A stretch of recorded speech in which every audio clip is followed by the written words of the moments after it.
everyone, good morning. Beth here at Yoga Lattes London. How are you all doing today? Are you enjoying your Sunday so far? I hope you're having a nice lazy morning perhaps. I thought I'd just jump online quickly because I'm just about to teach my Sunday morning yoga class at 10 a.m. here in my studio, and I wanted to share with you a couple of tips. If you've got tight hip flexors, these are a couple of stretches that could really be a big game changer for you. So when we're talking about hip flexors, there are a bunch of different muscles that kind of help to pull the thigh up. So basically we need these hip flexors to walk, to sit, to make sure, you know, we don't collapse when we're sitting upright. These hip flexors help us to stay in that flexed position with the thighs. So one particular hip flexor is what I want to talk to you today about, which is called the psoas muscle. This is a really common muscle that's talked a lot about in the yoga community because it's very important to our yoga practice. If you're doing a lot of lunges, this is a muscle to be really aware of. So it's a primary hip flexor. It originates onto the lumbar vertebrae and it travels down and attaches on the top of the front of the thigh bone.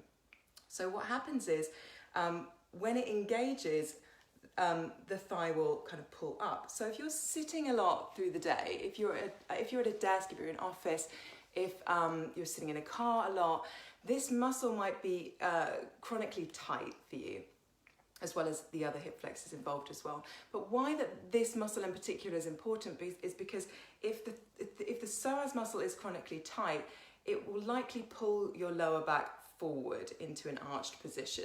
So if you've got a posture where you're kind of often in that arched position, it's likely that this psoas muscle will be kind of chronically tight for you. You see this a lot in yoga if you're in a lunge and you've got someone kind of coming into a lunge position and they're arching into the lower back. It's the hip flexors are kind of pulling the lower back forward if you're chronically tight. So if you're stretching out this front hip flexor but you're not tucking your tailbone under slightly, you're just pulling the lower back forward, which can put a lot of strain on the lumbar vertebra over time. So a friend of mine, the reason why I'm talking to you about this is a friend of mine came to me recently and she said, I've got this lower back pain, and I've always kind of thought that she had this slight anterior pelvic tilt, this slight, as we call it, sway back, where the lower back is in that hyperextended position a lot of the time. And so I've been talking her through a couple of really useful hip stretches that you can use at home if you have chronic tension in this area. Another thing I want to talk to you about is why the psoas muscle is linked to stress. So what happens is in our body, you know, this physiological connection mind-body is something that Western medicine's, I feel, sort of starting to wake up to this realization that these are connected, your mind and body are connected. And this physiological connection with the psoas muscle is fascinating to me. So when we're stressed, this muscle will automatically contract. So what it's trying to do is to pull us into a fetal position because, as I said, it connects from the lumbar vertebrae to the front of the thigh bone. And so when you're stressed, what can happen is this muscle can contract, and actually if you're stressed a lot of the time, if you're chronically stressed, it can stay quite contracted, which, as I said, can pull the lower back forward, can cause lower back pain. So this is one of the reasons why lower back pain can, in some cases, be linked to stress. So that's why if you're feeling particularly stressed, if you're going through a tricky time, as we all are at the moment, you might be experiencing more lower back pain. So let me show you the first stretch that I wanted to run through with you. So it's useful to have a couple of blocks, or if not, just a stool in front or a chair. So what you need is a wall behind you, and we're just going to come onto all fours, and we're going to take one knee back right to the wall, and as you can see, I've got my lower leg kind of going up the wall with the front of my foot against the wall. So this is important. And then coming onto the fingertips, you're going to bring the other foot forward.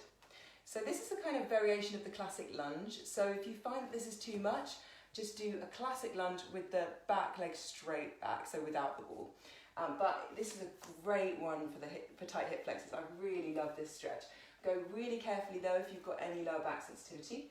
And you're just going to place your hands either on the thigh or onto blocks or a stool in front.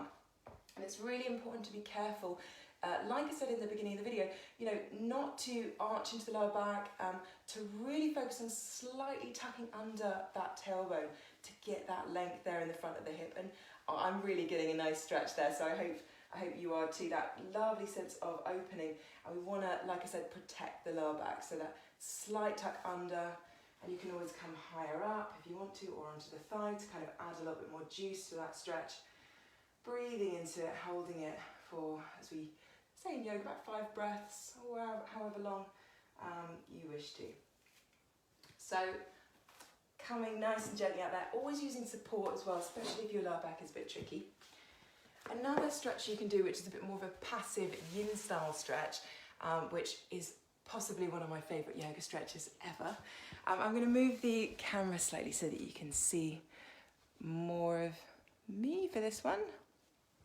Okay, so what you're going to need is 1 yoga block or 2, or even a bolster, a couple of cushions, or even a stack of books, something to lift the hips up on.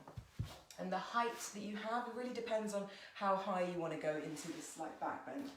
So coming to lie onto your back, and knees into a bent position, feet on the floor, and then you're going to grab whatever props you've got, so maybe a yoga block, lifting the hips up and just popping the prop underneath the sacrum, so not the lower back, way further down, that flat bone, that triangular sacral bone at the base of the spine. That's what we want on the prop.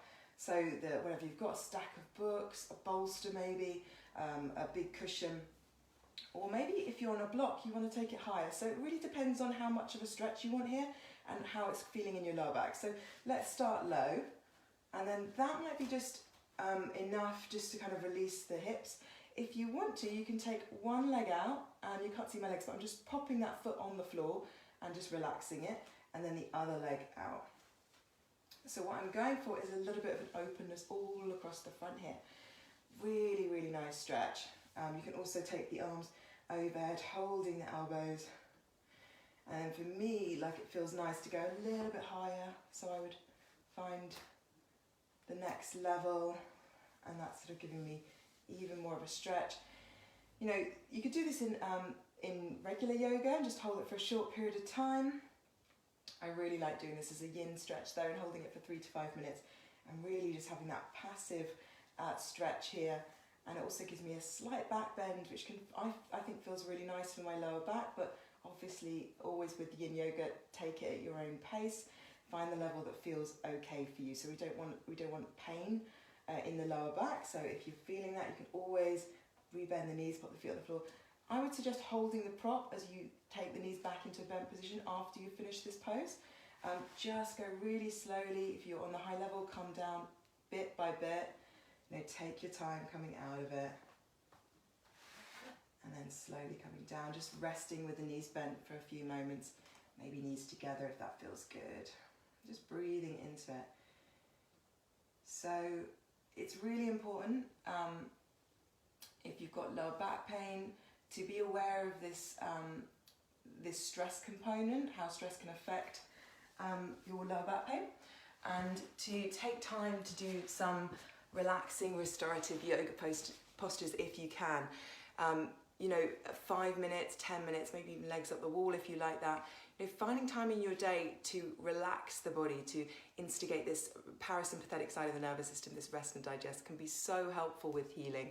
I know certainly when I had my lower back problem several years ago, that it was kind of understanding how to relax the body and taking time in restorative yoga postures, and that really was the game changer for me, and really helped me towards that healing, as well as, you know, with the stability and the strength work we do with yoga lattes. So I'm showing you some stretches today, but as we know, flexibility is not flexibility alone can get us into a lot of trouble, and we need to balance out with strength and stability work as well, which is why I love doing, why I love teaching yoga lattes, because we have that combination of everything together. Which reminds me, I've got to go because I'm teaching a class at 10 a.m. this morning. If you enjoyed that, let me know. Do pop me a comment in the comments to feedback. If you'd like more of this stuff, let me know. I'm thinking of doing an online course for back care, so yoga lattes for back care.